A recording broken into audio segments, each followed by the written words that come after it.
Hi hello ಎಲ್ರಿಗೂ ನಮಸ್ಕಾರ. ಗೌಡಗೆರೆ ಶ್ರೀ ಚಾಮುಂಡೇಶ್ವರಿ ಕ್ಷೇತ್ರದಲ್ಲಿನ ಅದ್ಭುತ ಮ್ಯೂಸಿಯಂನ ಭಾಗ 2 ಆಧ್ಯಾತ್ಮಿಕ ಸ್ಥಳಗಳಲ್ಲಿ ವಿಜ್ಞಾನದ ಬಗ್ಗೆ ಮಕ್ಕಳಲ್ಲಿ ಜ್ಞಾನ ಹೆಚ್ಚಿಸುವಂತಹ ಹೊಸ ಪ್ರಯೋಗ. ಇದಕ್ಕೆ ಸ್ವಾಗತ.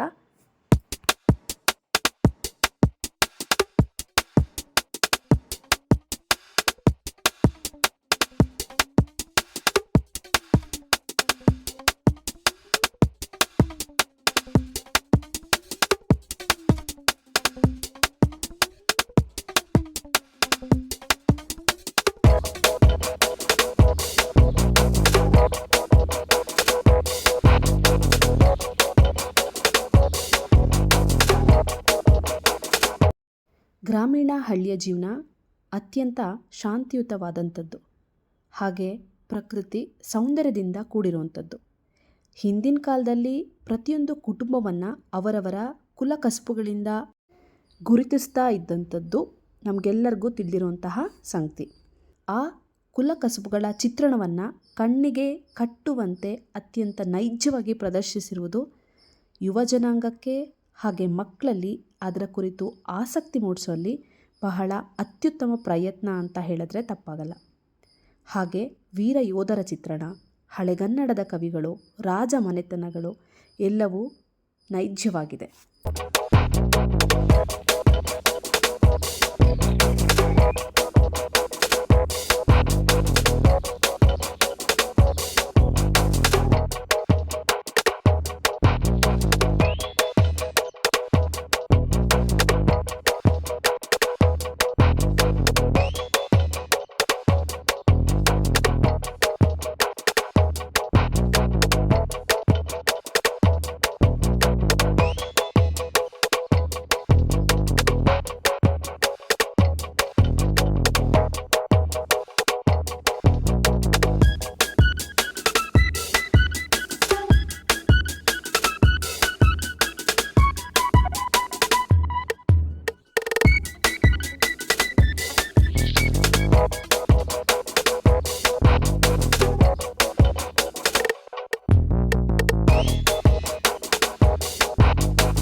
ಮುಂದೆ ಭಾರತದ 7 ಪವಿತ್ರ ನದಿಗಳು ಅಥವಾ ಸಪ್ತ ನದಿಗಳು ನಮ್ಮ ದೇಶದ ಸಾಂಸ್ಕೃತಿಕ, ಧಾರ್ಮಿಕ ಮತ್ತು ಭೌಗೋಳಿಕ ಜೀವನಾಡಿಗಳಾಗಿರುವಂಥದ್ದು. ಅದರಲ್ಲಿ ಗಂಗಾ, ಯಮುನಾ, ಗೋದಾವರಿ, ಸರಸ್ವತಿ, ನರ್ಮದಾ, ಸಿಂಧು, ಕಾವೇರಿ ಇವೆಲ್ಲ ಸೇರಿರುವಂಥದ್ದು. ಈ ನದಿಗಳು ಉತ್ತರದಿಂದ ದಕ್ಷಿಣ ತನಕ ಹರಿದು ಕೋಟ್ಯಾಂತರ ಜನರಿಗೆ ನೀರು, ಕೃಷಿ ಹಾಗೆ ಆಧ್ಯಾತ್ಮಿಕ ಪುನಶ್ಚೇತನವನ್ನು ಒದಗಿಸ್ತಿರೋವಂಥದ್ದು. ಅದರ ಪ್ರತಿಯೊಂದು ಪ್ರಯತ್ನ ಕೂಡ ಅದ್ಭುತ ಅಂತಲೇ ಹೇಳಬಹುದು.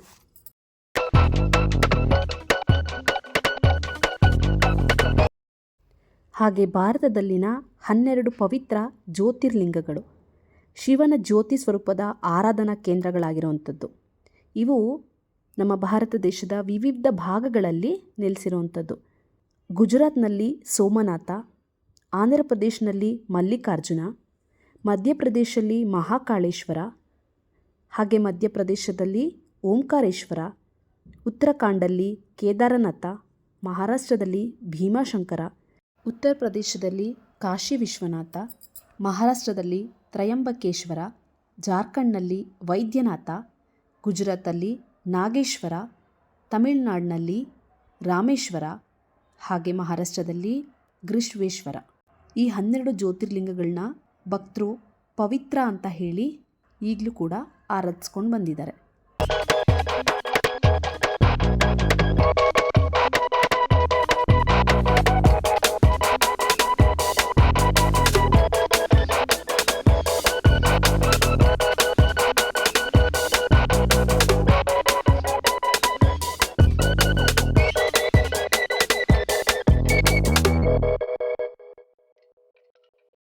ಹಾಗೆ ಹಿಂದೂ ಪುರಾಣಗಳ ಪ್ರಕಾರ ಸಪ್ತರ್ಷಿಗಳು ಅಥವಾ ಸಪ್ತ ಋಷಿಗಳು 7 ಜನ ಮಹರ್ಷಿಗಳು ಜ್ಞಾನ ಹಾಗೆ ಧರ್ಮದ ಪ್ರತೀಕವಾಗಿರುವಂಥವರು.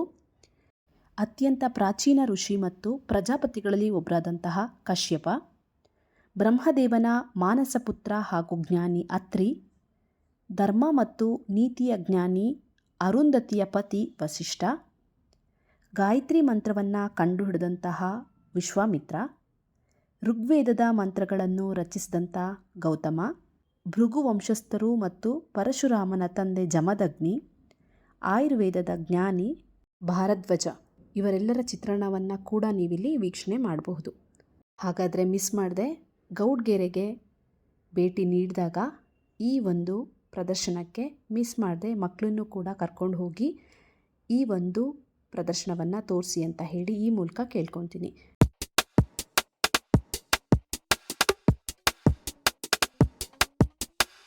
ನಿಮಗೆ ಈ ವಿಡಿಯೋ ಇಷ್ಟ ಆದರೆ ದಯವಿಟ್ಟು ಲೈಕ್ ಮಾಡಿ, ಶೇರ್ ಮಾಡಿ, ಕಮೆಂಟ್ ಮಾಡಿ. ವಿಡಿಯೋನ ಸ್ಕಿಪ್ ಮಾಡದೆ ಕೊನೆ ತನಕ ನೋಡಿದ್ದಕ್ಕಾಗಿ ಥ್ಯಾಂಕ್ ಯು, ಧನ್ಯವಾದಗಳು.